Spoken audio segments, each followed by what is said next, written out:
Yo lo digo desde hace más o menos año y medio, 2 años. Nunca se lo escuché decir a nadie. También en este caso me llenaron de insultos.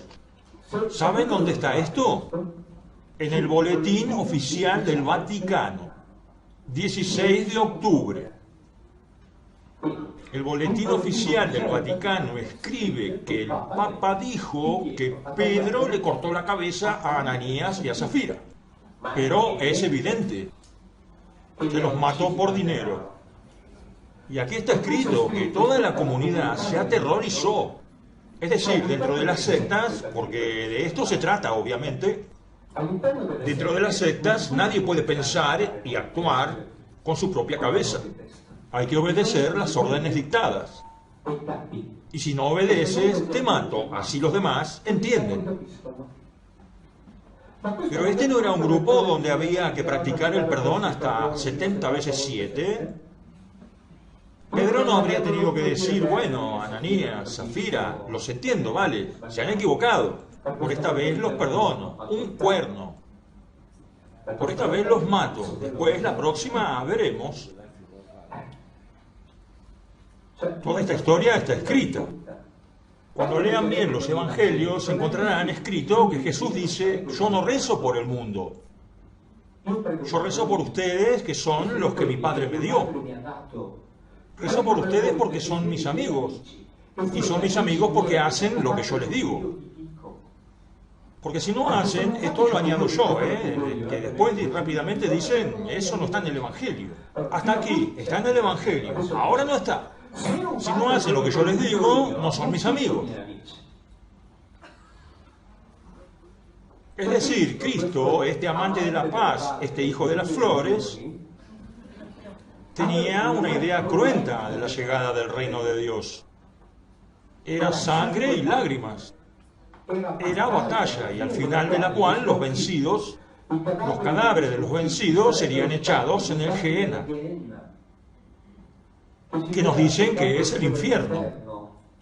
Pero Ge-in-nom es valle de Hinnom, es decir, un torrente que fluía fuera de los muros de Jerusalén, donde echaban la basura y los cadáveres de los condenados, y el fuego ardía siempre como en nuestros vertederos.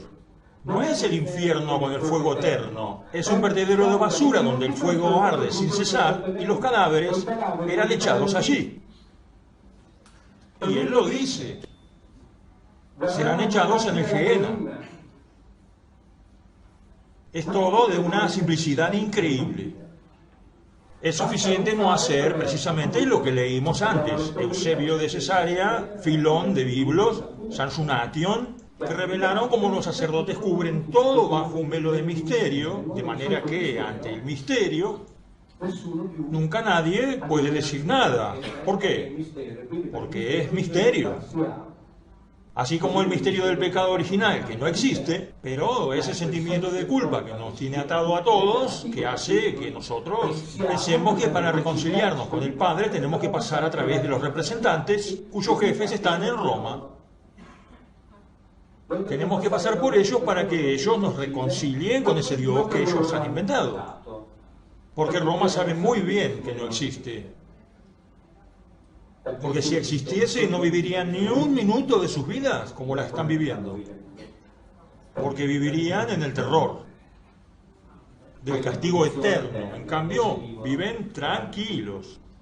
Porque saben que ese Dios que nos castigará a nosotros, no los castigará a ellos. ¿Por qué debemos creer que ese de ahí hará de juez y nos castigará? Ellos no lo creen. Porque cuando él decía, ahora que lo veo ahí, la verdad los hará libres. Entonces, me estoy yendo.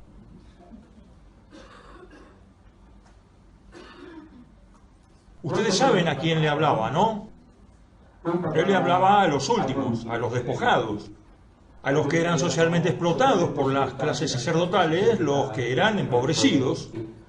Es decir, él, como todos los, entre comillas, revolucionarios políticos, se dirigía a los que podían hacer promesas políticas en el verdadero sentido de la palabra, para restablecer un orden social nuevo. Cuando él dice, mi reino no es de este mundo, es nuevamente una traducción ligeramente forzada, porque en griego está escrito que significa no es de este cosmos. Pero cosmos significa sobre todo orden de cosas, antes de localización geográfica. Entonces, por lo tanto, mi reino traerá un nuevo orden de cosas y se instaurará aquí. Y él le hablaba a los despojados. Ahora bien, cuando decimos la verdad los hará libres, que es una frase que es usada, extra usada y abusada, nos referimos a la verdad filosófica, es decir, al alto concepto de verdad. Un concepto de verdad, el cual no podía importarle lo más mínimo a los que él hablaba. A ellos la verdad, a gente que no sabía si comería ese día, saber la verdad absoluta no les importaba absolutamente nada. La verdad que traía él era este nuevo orden social del cual ellos habrían sido rescatados. Por lo tanto, también esa frase es malinterpretada y usada con exceso. Se utiliza en el sentido de la filosofía helenística, y sabemos bien cuánto le debe el cristianismo a la cultura helenística.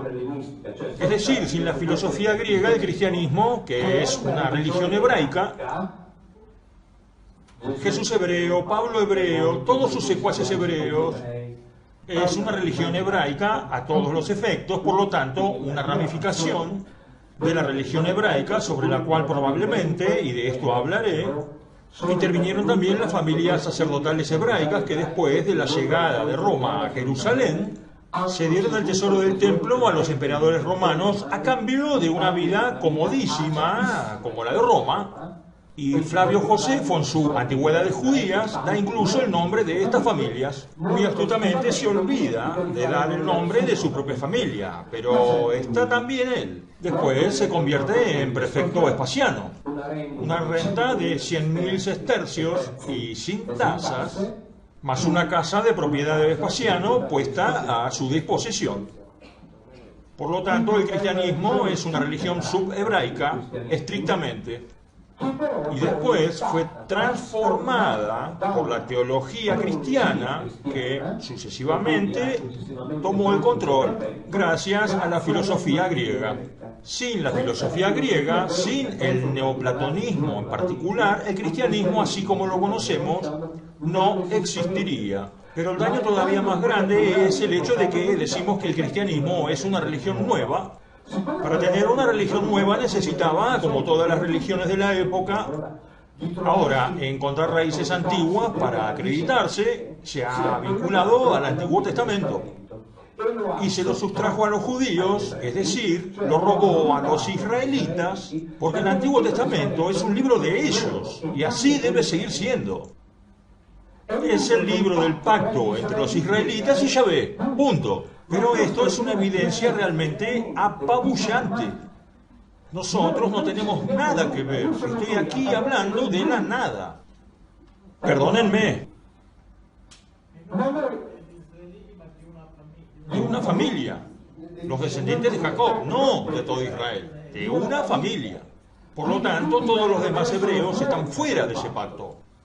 También esto es necesario saberlo. Nosotros, al menos, que aparte del amigo hebreo, no sé si aquí hay alguien más, estamos todos excluidos de aquel pacto. No tenemos nada que ver. Imagino a Yahvé que mira a las personas que van a misa y dice, ¿pero esos qué diablos quieren de mí?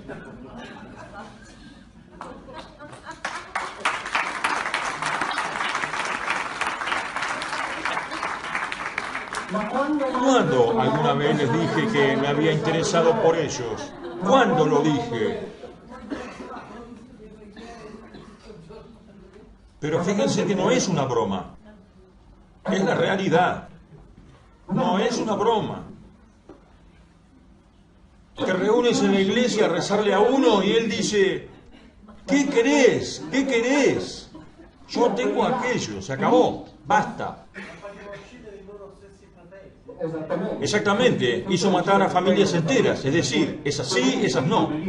Por otro lado, cuando el rabino Rab Ricardo Di Segni, cuando el Papa fue junto a él, le dijo que la Biblia no es negociable, ¿no? Ustedes se quedan con la suya y nosotros nos quedamos con la nuestra, que quede claro. Se lo dio a entender y le dijo explícitamente: ¿cuándo ustedes los cristianos dejarán de hablar mal de los fariseos? Porque nuestra religión es farisea.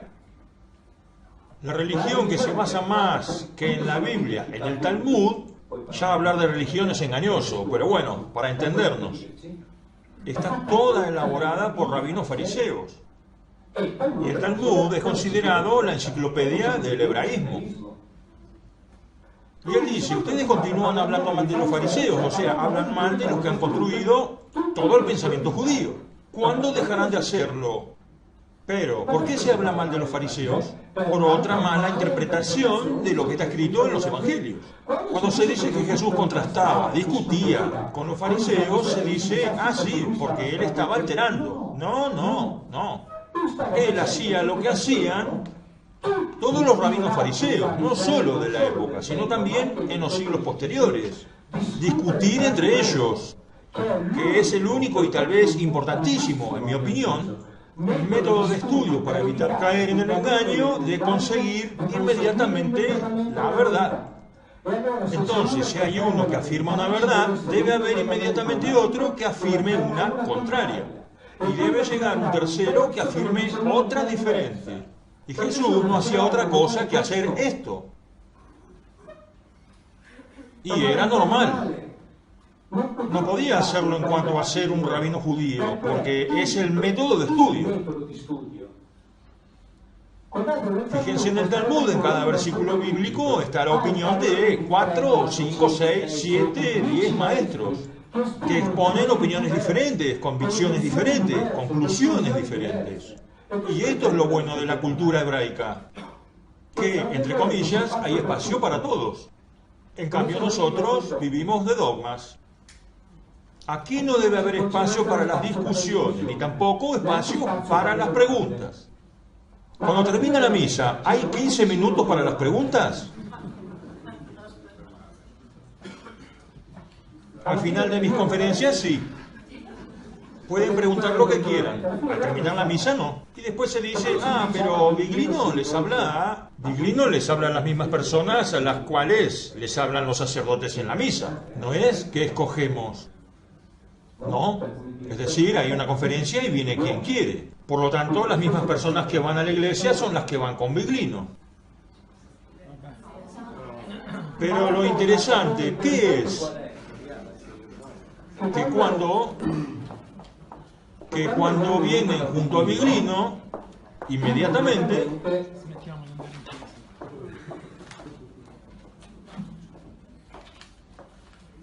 se los leo porque es lindo.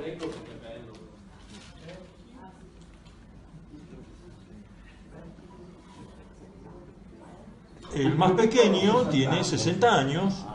Son todas personas ancianas, psicológicamente lábiles, inestables, variables y de baja cultura. Estos son todos los adeptos que prefiere el señor Viglino. ¿Qué prefiere? ¿Y yo qué diablo sé?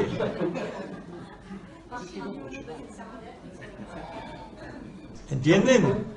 Pero si hoy por la tarde van a la misa de las 5 de la tarde, ya no son así. Son fieles devotos. Pero no se dan cuenta de lo ridículo que son cuando escriben estas cosas. Y lo escriben públicamente, ¿eh? Públicamente lo escriben. Es increíble. El tema de los... Tenemos que dejar espacio para las preguntas. Lo podemos hacer fácilmente. El tema de los evangelios es un tema que obviamente se hace muy interesante por dos motivos. El primer motivo es que está artificialmente ligado al Antiguo Testamento. Digo artificialmente por la manera en que nos lo han presentado, porque en efecto el vínculo existe, el vínculo existiría. Si pensamos en los relatos, y aquí realmente no vamos al campo de las hipótesis, quiero decir que hipótesis más grandes de las que hacen los teólogos es imposible de hacerlas. No es una broma ni una provocación, es algo de lo que estoy totalmente convencido. No es posible hacer hipótesis más fantasiosas que las que hacen los teólogos.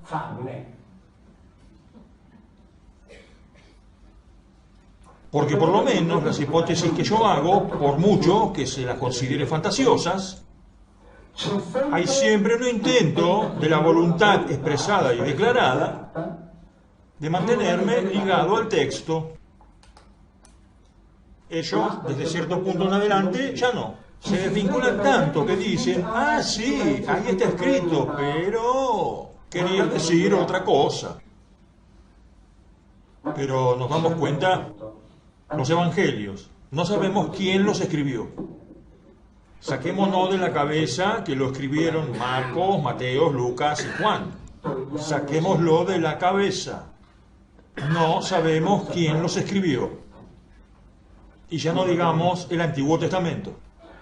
Pero si no sabemos quién los escribió, ¿cómo podemos pretender estar dentro de sus cabezas y decir que cuando escribían una cosa querían escribir otra? Primero. Segundo, pero si estos cuando escribían una cosa querían decir otra, ¿qué credibilidad le podemos dar a los que escribían? Tercero, ¿qué credibilidad podemos dar a lo que nosotros pensamos que ellos querían escribir mientras decían otra cosa? Pero todo está bien. Cuando uno es libre de hacer lo que cree, faltaría más. Pero de ahí a decir que de esos textos depende nuestra eternidad, bueno, señores, abramos los ojos, por favor. Por fortuna, escuché a un Mauro. Sí, hasta ahora hemos hablado de escritura antigua, de historia, de Biblia y de textos sagrados que están fundados, según estas lecturas y estas traducciones, en hechos que ocurrieron realmente, en cosas concretas que solo posteriormente son identidades metafísicas, posteriormente son construcciones filosóficas, etc. En este punto, sobre todo para los que están por primera vez, ¿sobre qué se funda el credo originario? Sino en estas temáticas, o mejor dicho, esas personas o esas entidades que conocemos como Dios o dioses, ¿qué son? ¿Sabemos algo de ellos? Entonces, para saber algo de ellos, en lo que me concierne, obviamente, utilizo la Biblia, pero, como digo a menudo, la Biblia es una especie de resumen, una especie de pequeño manual, en el sentido de que es el libro que aquella familia, no los hebreos, la familia descendiente de Jacob, escribió una para preservar la memoria de sí misma y de la relación que tuvo con uno de esos señores, que la Biblia conoce con el término Elohim. Ahora bien, yo sobre el término Elohim no tengo intención de volver a hablar, en el sentido que he hablado de ellos durante años, escribí durante años. Después de vez en cuando hay alguien que desesperadamente vuelve al tema, pero si hay algo que no queda duda alguna, es que eran muchos Elohim.